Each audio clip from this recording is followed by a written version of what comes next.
Meet an aircraft that completely redefined its identity during World War II, the Supermarine Spitfire.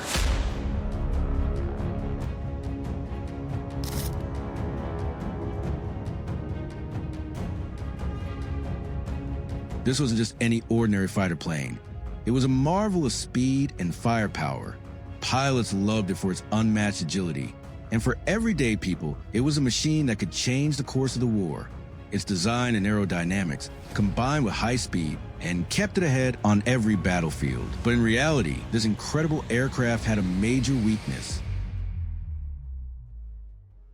The problem was that the Spitfire's engine would cut out during steep dives, especially when performing negative G maneuvers. This issue came from the Rolls-Royce Merlin engine's float-type carburetor. On the other hand, the German Luftwaffe's Messerschmitt 109 fighter planes were safe from this problem. That's why German pilots often had the upper hand over British pilots during battles, and their attacks felt more deadly. Britain won the Battle of Britain with great difficulty, and this engine issue with the Spitfire was a major reason why it was so challenging. If Britain wanted a clear victory in World War II, fixing the Spitfire problem was absolutely crucial. The RAF gave it their all, and major engineering firms worked on it too. But the issue couldn't be solved immediately, and pilots had to face serious difficulties in battle because of it. Finally, a solution was found, and it came from someone no one probably expected, a woman, Beatrice Shilling. She worked a miracle on the Spitfire's engine, practically eliminating the risk of engine cutouts during dives for RAF pilots. Today, Beatrice Shilling is credited by the Allies as one of the reasons they won World War II, proving that even a small invention can change the course of a war.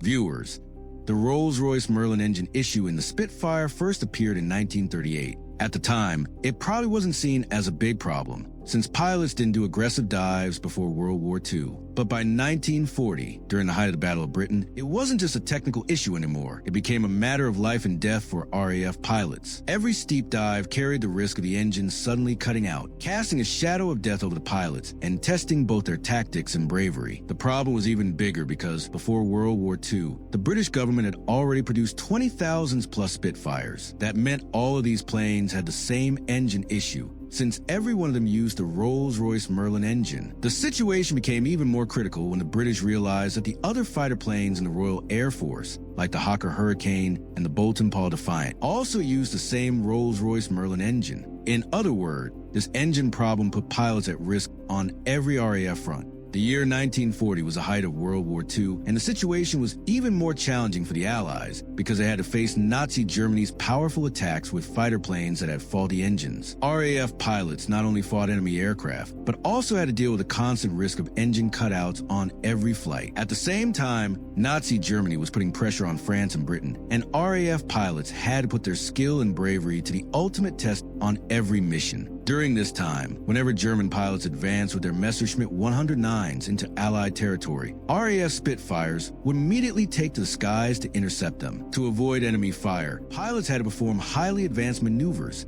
sometimes diving sharply downward at full speed, and other times pulling the plane up with all their strength to change position. In World War II dogfights, this became routine. Planes soaring to the skies would sometimes dive to dodge enemy fire, and other times pull up sharply to bring their opponents right into their sights. These were battles that could last for hours, where every move could mean the difference between life and death, or the success of the mission. Now imagine what a pilot must go through if their engine suddenly cuts out in the middle of a life-or-death dogfight. Luckily, during the Battle of Britain, British pilots had a major advantage. Their fuel supply was close by, allowing them to stay in the air and fight for hours. On the other hand, German pilots had to first cross the English Channel, then face intense dogfights, and afterward return to their base to refuel. This entire process was a huge disadvantage for them. That's why German pilots often struggled against the defective Spitfires. The Battle of Britain ended, but World War II was still raging at its peak. This strange problem in the Spitfire became especially noticeable during nosedives. Unfortunately, the Rolls-Royce Merlin engine's carburetor had its fuel outlet on the bottom. When the plane dove sharply, gravity affected the fuel inside the engine and carburetor in the opposite way. The fuel in the carburetor moved upward, away from the outlet. This meant the engine would temporarily cut out and then jerk back to life, creating an even more dangerous situation for the pilot until the plane leveled out again. It's really just simple physics, but in dogfights, the effect could mean the difference between life and death for the pilots. To solve this critical problem, problem, the world's most talented engineers were assigned the task. Cyril Lovesey from Rolls-Royce and Eddie Fisher from the Royal Aircraft Establishment poured all their expertise into it, trying a number of highly sophisticated technical solutions. But with every attempt, the problem only became more complex, and new minor issues started appearing in the plane. A perfect understanding of the engine and the physics involved was essential,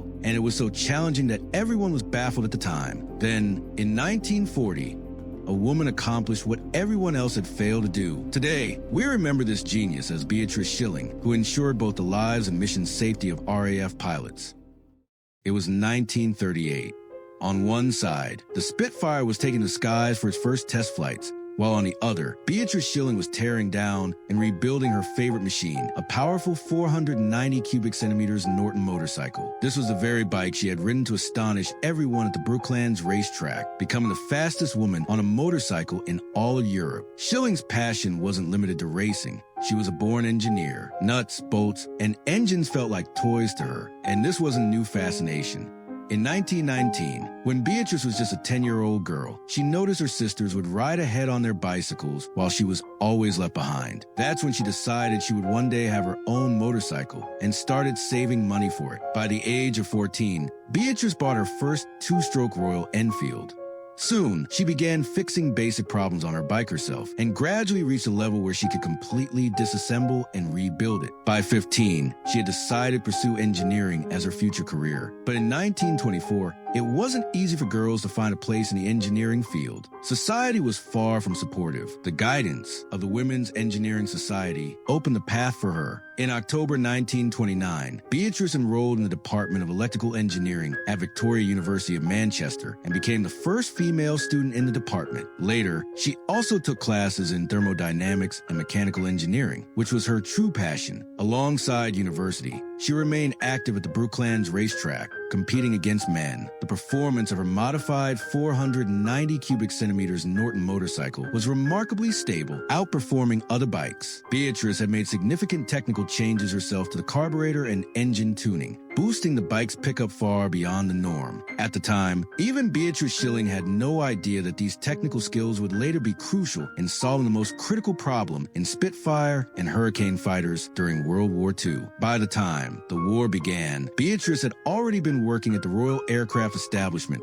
for nearly 3 years. Early in her career, her role was mostly limited to technical documentation, writing reports, compiling performance data, and assisting engineering teams. But by November 1939, after multiple promotions, she had reached the position of technical officer. In this role, she was directly responsible for research and development of carburetor systems, the very field where the Spitfire's engine would later face its biggest challenge. When Rolls-Royce's senior engineers repeatedly failed to solve the Spitfire's engine cutout issue, Beatrice Shilling officially requested the chance to work on the problem herself. At first, people weren't very supportive. Most engineers thought the task was far too complex, and that a woman might not be able to handle mechanical troubleshooting at this level. But as soon as she was given permission, Shilling analyzed the problem in detail and came up with a practical solution in just a few days. Authorities were astonished and even somewhat embarrassed because the issue that had baffled top experts for so long was resolved with surprisingly simple mechanical adjustment. Her design was based on a small brass restrictor plate with a precisely calculated hole. Installing this plate in the carburetor controlled the excess fuel flow and largely eliminated the engine cutout problem during nosedives.